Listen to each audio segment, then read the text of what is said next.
Hi friends, मैं मुलायम Yadav new सर्वोत्तम agriculture academy में आपका स्वागत है। मैं आज आपके जूलॉजी का इंट्रोडक्शन का टॉपिक लेकर आया हूं। इसके पहले हम लोग बॉटनी का काफ़ी चैप्टर कंप्लीट किए हैं। जूलॉजी में हम लोग परिचय पढ़ेंगे। शुरुआत में बहुत इंटरेस्टिंग है, इसके बारे में जानना आपको बहुत ज़रूरी है, बेसिक है। और जो कृषि विश्वविद्यालय के एग्ज़ाम होते हैं उसमें क्वेश्चंस आते रहते हैं, तो आपको ध्यान से पढ़ना है। तो सबसे पहले हम लोग बात करते हैं कि जूलॉजी वास्तव में है क्या। जीव जैसे हम लोग हैं, जीवों का अध्ययन क्या कहलाता है? जीवों का अध्ययन जंतु विज्ञान, जीवों का अध्ययन जीव विज्ञान कहलाता है और जंतुओं का अध्ययन जूलॉजी कहलाती है। मीन्स जूलॉजी दो शब्दों से मिलकर बना है। जूज मतलब होता है जंतु, लॉजी मतलब होता है लॉजी मीन्स क्या होता है? स्टडी। इसको अगर देखा जाए दो शब्दों से मिलकर बना है,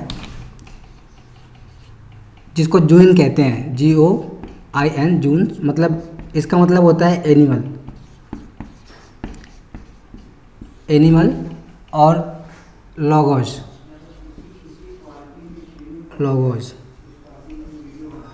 मीन्स स्टडी। इस तरह से दो ग्रीक शब्दों से मिलकर बना हुआ है जूलॉजी। अगली हम बात करते हैं, क्वेश्चन पूछा जाता है कि जंतुओं का अध्ययन क्या कहलाता है। तो जंतुओं का अध्ययन क्या कहलाएगा?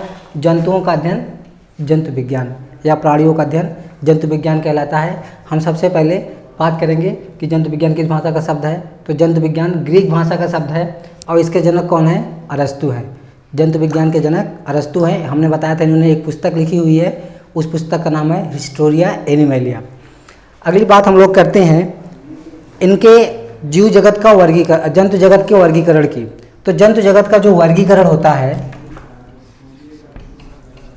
जंतु जगत का वर्गीकरण, इसके पहले हम लोगों ने जीव जगत का वर्गीकरण पढ़ा हुआ है, पादप जगत का वर्गीकरण पढ़ा हुआ है। आज हम लोग बात किसकी करेंगे? जंतु जगत के वर्गीकरण की। जंतुओं का अलग अलग लोगों ने अपने हिसाब से अलग अलग तरह से क्लासीफाई किया गया है। इस बार जो अभी हम लोग मॉडर्न में जंतुओं का वर्गीकरण पढ़ते हैं, वो यू सिंगर और स्टोरर के द्वारा पढ़ते हैं। तो एक क्वेश्चन पूछा जाता है कि जंतुओं का द्विवर्गीय वर्गीकरण किस वैज्ञानिक ने दिया? तो जंतुओं का द्विवर्गीय वर्गीकरण, तो इसको कई लोगों ने दिया है वर्गीकरण में। पहला है दो वर्गीय वर्गीकरण। तो दो वर्गीय वर्गीकरण अरस्तु ने दिया हुआ है। उसके बाद दो जगतीय वर्गीकरण, दो जगतीय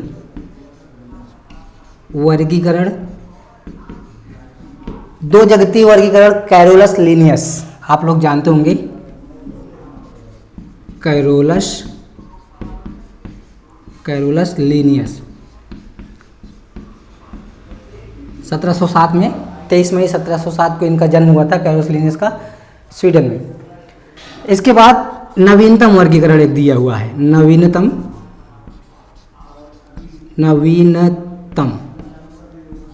वर्गीकरण, जो हम लोग पढ़ रहे हैं आज के ज़माने में। जो हम लोग जंतुओं का वर्गीकरण पढ़ते हैं, हम लोग जूलॉजी की बुक में जो वर्गीकरण दिया गया है वो नवीनतम वर्गीकरण है। और नवीनतम वर्गीकरण यूसिंगर तथा स्टोरर ने दिया है। यूसिंगर और स्टोरर ने जंतु जगत का नवीनतम वर्गीकरण, कई बार ये क्वेश्चन आया हुआ है, इसको आप टिक कर लेंगे।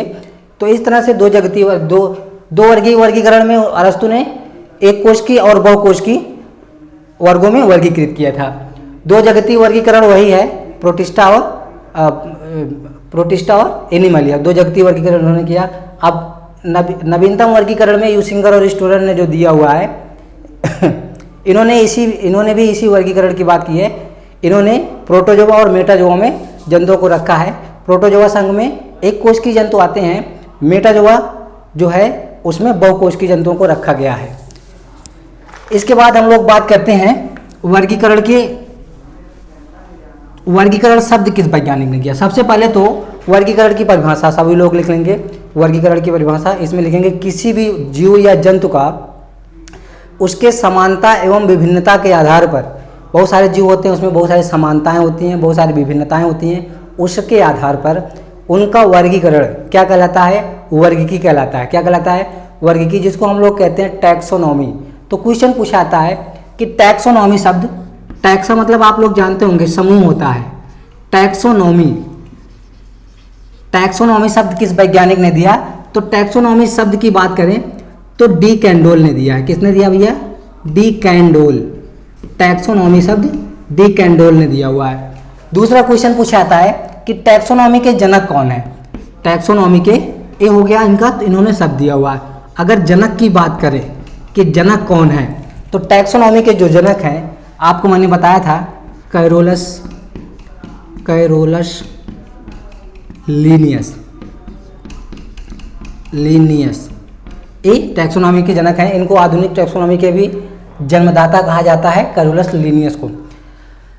क्वेश्चन पूछाता है कि वर्गीकरण की सबसे बड़ी इकाई क्या है? वर्गीकरण की सबसे बड़ी इकाई क्या है? तो वर्गीकरण की सबसे बड़ी इकाई क्या है? जगत। वर्गीकरण की सबसे बड़ी इकाई क्या है? जगत। सपोज करिए हम जंतुओं में मनुष्य का वर्गीकरण कर रहे हैं, तो सबसे पहले हम क्या लिखेंगे? मनुष्य का वर्गीकरण अगर आप देखिए तो हम सबसे पहले क्या लिखेंगे? इसका जगत लिखेंगे। जगत का मतलब इसका किंगडम। किंगडम क्या है भैया? किंगडम इसका हो गया एनिमैलिया। जंतु जगत, ठीक है। उसके बाद सब किंगडम। सब किंगडम क्या हो गया? मेटाजोआ मीन्स बहुकोशिकीय जीव। मेटाजोआ मीन्स बहुकोशिकीय। हम लोग कैसे हैं? बहुकोशिकीय। हम लोग भी तो मनुष्य हैं। सब किंगडम हो गया। इसके बाद फाइलम क्या है भैया? फाइलम है। फाइलम को हम सब किंगडम को उपजगत कहते हैं, उपजगत। और फाइलम को संघ बोला जाता है, संघ। तो फाइलम क्या है? Phylum Chordata.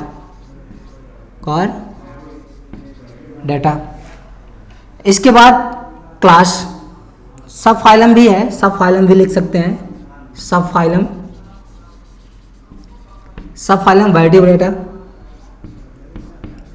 वर्टिब्रेटा, और सब फाइलम के बाद क्लास तो आपको पता होगा, मैमेलिया।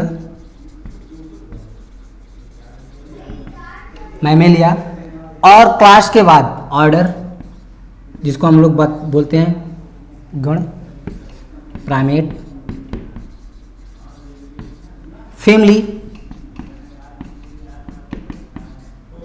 Family, humanity.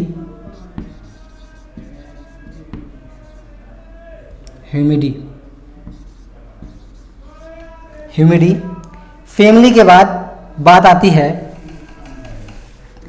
वंश, जीनस होमो। और इसके बाद आता है स्पेसीज सैपियंस। स्पीसीज को स्मॉल में लिखते हैं, सैपियंस। तो आपने यहाँ पे देखा ही मानव का वर्गीकरण। इसमें मनुष्य का गण पूछा आता है कि कई बार पूछा गया है मनुष्य का जंतु वैज्ञानिक नाम क्या हो गया। जंतु वैज्ञानिक नाम में आप क्या लिखते हैं? किसी भी जीव के वंश और जात लिखते हैं। तो वर्गीकरण की सबसे बड़ी इकाई क्या हो गई? किंगडम। सबसे छोटी इकाई क्या हो गई? स्पीसीज। वर्गीकरण की सबसे छोटी इकाई स्पीसीज, जाति शब्द किस वैज्ञानिक ने दिया? बहुत इंपॉर्टेंट क्वेश्चन है। क्वेश्चन कई बार पूछा गया है कि जात शब्द किस वैज्ञानिक ने दिया? तो जात शब्द जो है जानरे ने दिया हुआ है, जानरे। तो कैरोलस लीनियस ने जात शब्द नहीं दिया था, जानरे ने दिए हैं। अब वर्गीकरण के बाद बात आती है द्विनाम पद्धति की। द्विनाम पद्धति भी बहुत इंपॉर्टेंट चीज़ है, जिसको कहा जाता है बाइनोमेनक्लेचर। द्विनाम पद्धति के अनुसार हम किसी भी जीव को उसका इंटरनेशनल आइडेंटिफिकेशन करते हैं। जैसे किसी भी जीव को लोकेलिटी में कुछ और कहा जाता होगा, लेकिन उसका इंटरनेशनल लेवल पे जो नाम देखा जाता है वो उसका जो साइंटिफिक नेम होता है, पादपों का वनस्पति नाम, जंतुओं का जूलॉजिकल नेम होता है, वो इंटरनेशनल लेवल पे देखा जाता है। तो हमको इंटरनेशनल लेवल पे पहचान के लिए हम उस जीव का साइंटिफिक नेम बताते हैं। जैसे हमारे यहाँ पोटैटो को आलू बोलते हैं, लेकिन उसका साइंटिफिक नेम क्या है? तो उसका साइंटिफिक नेम सोलेनम करके स्पीसीज है, सोलेनम ट्यूबरेसम। तो इस तरह से वो इंटरनेशनल लेवल पे उसको हम सोलेनम ट्यूबरेसम ही बोलेंगे। तो यहाँ पे जैसे मनुष्य का होमो सैपियंस हो गया, तो आप आर वर्ड में होमो सैपियंस ही होगा। अब बात द्विनाम पद्धति की आती है। सबसे पहले क्वेश्चन पूछा जाता है कि द्विनाम पद्धति के जनक कौन है? तो द्विनाम पद्धति के जो जनक हैं कैरोलस लिनियस हैं। कौन है? कैरोलस स्पेलिंग याद रखेंगे, एक बार पूछा गया है। कैरोलस लिनियस,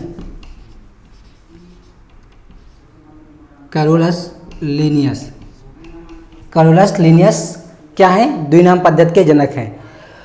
कैरोलस लिनियस द्विनाम पद्धति देने के बाद इन्होंने अपना नाम बदल, इनका पुराना नाम क्या था? कार्ल वान लिने था।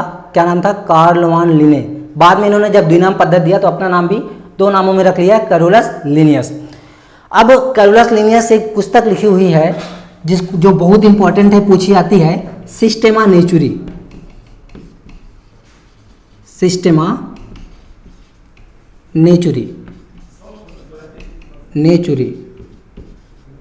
नेचुरी नामक पुस्तक के लेखक कौन है?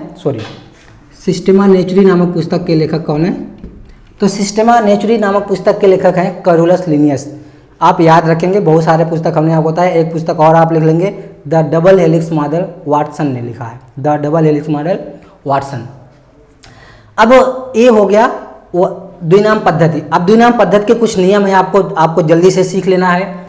द्विनाम पद्धति में जो शब्द लिखे जाते हैं वो इटैलिक भाषा में लिखे जाते हैं। किस भाषा में? इटैलिक भाषा में लिखे जाते हैं। द्विनाम पद्धति में शब्द लिखने के उपरांत द्विनाम पद्धति में जो शब्द लिए जाते हैं वो क्या क्या लिए जाते हैं? किसी भी जीव का जीनस और स्पीसीज लिया जाता है। जैसे यहाँ पे हमने देखा होमो सैपियंस जीनस क्या है? जीनस है होमो, स्पीसीज है सैपियंस। अब यहाँ पे आप देख रहे होंगे इसका जंतु वैज्ञानिक नाम लिखा गया है होमो सैपियंस। तो जंतु वैज्ञानिक नाम लिखते समय हम क्या करते हैं? उस जीव का केवल वंश और जात लेते हैं। दूसरी चीज वंश और जात, क्वेश्चन पूछा जाता है कि द्विनाम पद्धति में क्या लिखा जाता है, तो क्या लिखेंगे? वंश और जात लिखा जाता है। Very good.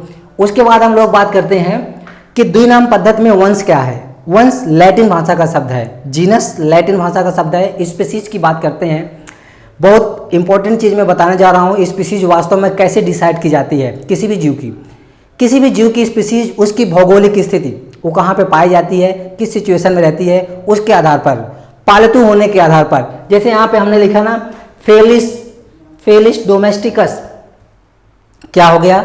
बिल्ली पालतू होती है तो फेलिस डोमेस्टिकस हो गया।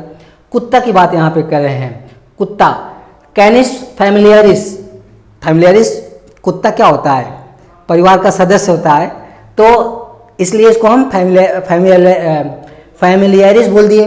तो इसी तरह से वो स्पीसीज डिसाइड करने के लिए उसका स्पेसिफिक जो रहन सहन, जैसे कोई किसी पर होस्ट है, ओराइजा, आपको मालूम है राइस में एक डिजीज होती है, ब्लास्ट ऑफ राइस, पायरिकुलरिया ओराइजिस होती है। तो वो ओराइजा पे पाया जाता है, तो उसकी स्पीसीज क्या हो गई? ओराइजी हो गई।